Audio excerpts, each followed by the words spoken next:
கிறிஸ்துவுக்குள் அன்பான காலைக்கதை நிகழ்ச்சி நேயர்களே, மீண்டும் இந்த நாளிலும் கூட இயேசுவின் புண்ணிய நாமத்துல உங்களோடு கூட இணைவதில் மிகுந்த மகிழ்ச்சி அடைகிறேன். இந்த நாள் உங்களுக்கு இனிய நாளாக இருக்க இயேசுவின் நாமத்துல உங்களுக்கு வாழ்த்துதல் கூறுகிறேன். இன்னைக்கு நமக்கு வருகிற வாக்கு தத்துவத்தின் வசனம் எங்கிருந்து அப்படின்னு பாத்தீங்கன்னா, யோவான் 14ஆம் அதிகாரம் 18வது வசனம். நான் உங்களை திக்கற்றவர்களாக விடேன், உங்களிடத்தில் வருவேன் அப்படின்ட்டு சொல்லப்படுகிறது.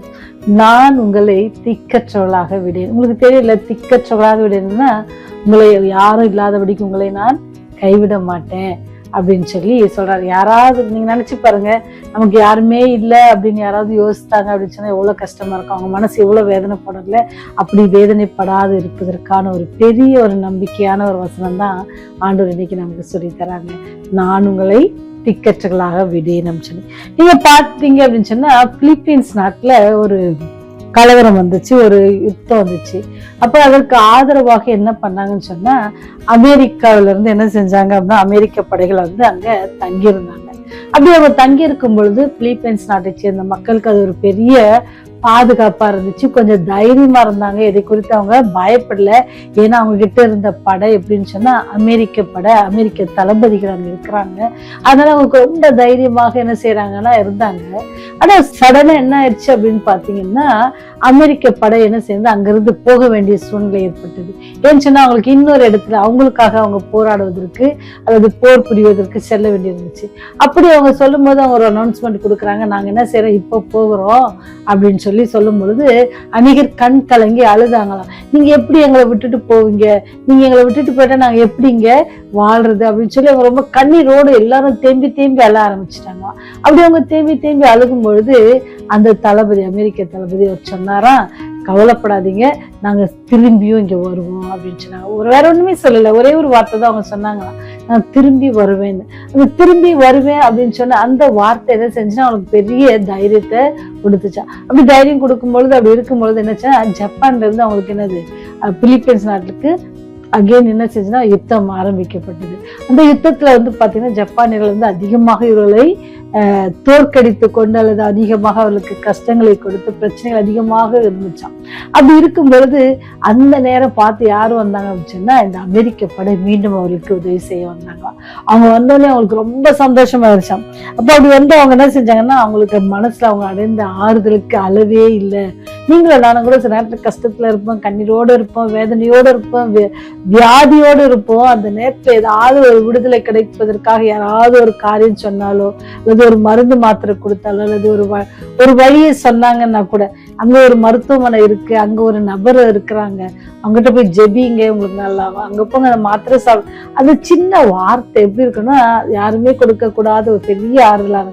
அதே போலதான் நினைச்சு இந்த பிலிப்பைன்ஸ் நாட்டு மக்களுக்கும் அந்த அமெரிக்க படை வந்த உடனே அப்பேற்பட்ட ஒரு ஆறுதலா இருந்துச்சு. இப்ப அமெரிக்க படைகளுக்காக போராடி என்ன செஞ்சாங்களாம், பாதுகாப்பு மாத்திரல வெற்றியை அவங்க தந்திருக்கிறாங்க. இதே போலதான் யாராவது நீங்களும் தனிமையா இருக்கிறோம் அப்படின்னு சொல்லி நீங்க வேதனைப்படுறீங்களா அல்லது கவலைப்படுறீங்களா, எனக்கு யாருமே இல்லை அப்படின்னு சொன்னா ஆண்டவர் சொல்றாரு, நான் உங்களை திக்கற்றவளாக விடேன் அப்படின்னு சொல்றாரு. அவரை விசுவாசிக்கிற பிள்ளைகள், அவரை நம்புகிற பிள்ளைகள், அவர் மேல் நம்பிக்கை வைத்து அவர்கிட்ட எல்லா காரியங்களும் சொல்லுகிற பிள்ளைகளுக்கு அவர் என்ன சொல்றாரு, நீங்க கவலைப்படாதீங்க, நான் உங்களை திக்கற்றவளாக விடேன். நான் உங்களை எப்படி என்னுடைய சொந்த குமாரனும் குமார்த்திகளுமாக நினைச்சு வச்சிருக்கிறேன். நீங்க எனக்கு யாருமே இல்லை அப்படின்னு சொல்லி நீங்க நினைக்க தேவையில்ல, நான் என்ன செய்வேன், உங்களோட கூட இருக்கிறேன், மீண்டும் வருவேன் அப்படின்னு சொல்றாரு. எப்படி இந்த வசனம் சொல்ற, நான் மீண்டும் வருவேன். மீண்டும் எதற்கு வராருன்னு சொன்னா, அவரை நேசித்து அவருக்காக வாழணும்னு சொல்லி தன்னுடைய வாழ்க்கையை அர்ப்பணித்து எல்லா கஷ்டத்தையும் துன்பத்தையும் தாங்கி பொறுமையோட தேவனுடைய அன்பை வெளிப்படுத்தி ஜீவிக்கிற ஒவ்வொரு பிள்ளைகளையும் என்ன செய்யறாராம், அவரோடு கூட வைத்திருக்கணும்னு சொல்லி கூட்டி கொண்டு போக வராரு. எப்படி இந்த அமெரிக்க படை இந்த பிலிப்பைன்ஸ் நாட்டுக்கு பாதுகாப்பு கொடுத்து ஆறுதல் கொடுத்துச்சோ, அதே போல அந்த பரலோகத்தின் தேவன் அவரை நம்புகிறவருக்கு, அவரை நேசிக்கிற பிள்ளைகளுக்கு அவரை என்ன செய்யறாரு சொன்னா, அவர் திக்கற்றவளாக விட மாட்டார், அவர் அவர்களை தனிமையாக விட மாட்டார். அவர்களை எப்பொழுதுனா செய்திருக்கலாம், சூழ பாளையம் இறங்கி பாதுகாத்து கொள்ளுவார்.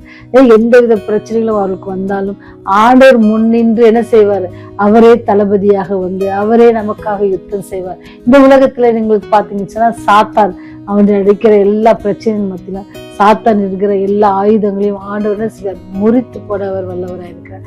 அப்பேற்பட்ட வல்லமுறை தேவன் அவர் என்ன செய்வாரு, உங்களுடைய வாழ்க்கையில என்னுடைய வாழ்க்கையில வெற்றி தர காத்திருக்கிறார். ஏன்னு சொன்னா அவர் வெற்றி சிறந்தவர். அவர் நமக்கு வெற்றி தர காத்திருக்கிறார். உங்களை அவர் திக்கற்றவளாக விட மாட்டார். உங்களை சூழ்ந்து எத்தனை பிரச்சனைகள் எத்தனை காரியங்கள் வந்தாலும் நீங்க கவலைப்பட தேவையில்லை, நீங்க பயப்பட தேவையில்லை. ஏன்னு சொன்னா அவர் நம்மோட கூட இருக்கிறார். அவர் மீண்டும் வருவேன், நான் உங்களிடத்தில் வருவேன் அப்படின்ட்டு சொன்னார். நம்மள திக்கற்றலா அவர் விடார். எங்க பிரச்சனை இருக்கோ, எங்க சோதனை இருக்குதோ, எங்க வியாதி இருக்குதோ அந்த இடத்துல அவர் என்ன செய்வார், நமக்கு விடுதலை கொடுக்க காத்திருக்கிறார். அவர் நமக்காக என்ன செய்வாரு, போராடுவார். ஏன்னு சொன்னா அவர் மரணத்தை ஜெயித்தவர், அவர் மரணத்தை ஜெயமாக விழுங்கினவர். அப்படி இருக்கிற தேவன் என்ன செய்வாரு, நம்ம என்ன செய்வாரு, இந்த பூமியில் இராதபடிக்கு நம்மை என்ன செய்வாரு, சாத்தான் முற்றிலும் நீக்கி விடணும் அப்படின்னு சொல்லி நினைக்கும் பொழுது அவர் என்ன செய்வாராம், நம்மோடு கூட இருந்து நம்மை மீட்டு கொள்ளுவார். சாத்தான் என்ன செய்வார், அவர் அழிக்க காத்து கொண்டிருக்கார். அந்த நாள் அது சீக்கிரமாக இருக்கிறது. அது சீக்கிரமாக வருகிற அந்த நாள்ல அவரை சந்திக்க நீங்க ஆயத்தமா? உங்களை திக்கற்றகளாக விடேன், உங்களுடைய நான் என்ன செய்றேன், உங்களிடத்தில் வருவேன் என்று சொன்னவர். அவர் வாக்கு மாறாதவர். அவர் சீக்கிரமாக வரப்போகிறார். நீங்க அவரை சந்திக்க ஆயத்தமா? அப்படி ஒருவேளை ஆயத்தமா இல்லைன்னு சொன்னா இன்னும் கூட நமக்கு நேரம் கொடுக்கப்பட்டிருக்குது. நம்ம ஆயத்தப்படுவோம், ஜெபம் செய்வோம். உங்களை திக்கற்றலாக விடேன் என்று சொன்ன அன்பின் தகப்பனே, ஒவ்வொரு நாளும் எங்களை நீர் பாதுகாத்து பராமரித்து வழிநடத்தி வந்த கிருபைக்காக நன்றி செலுத்துகிறோம்.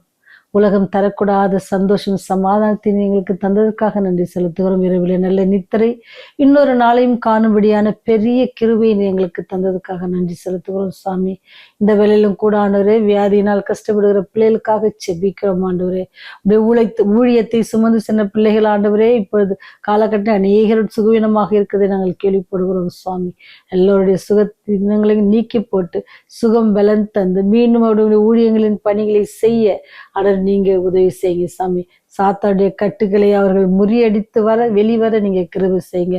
சோர்ந்து போகாமல் இருக்க நீங்க உதவி செய்யுங்க. சாமி, குழந்தை பாக்கியத்திற்காக வேண்டிக் கொண்டிருக்க பிள்ளைகளுக்காக ஜெபிக்கிறோம்.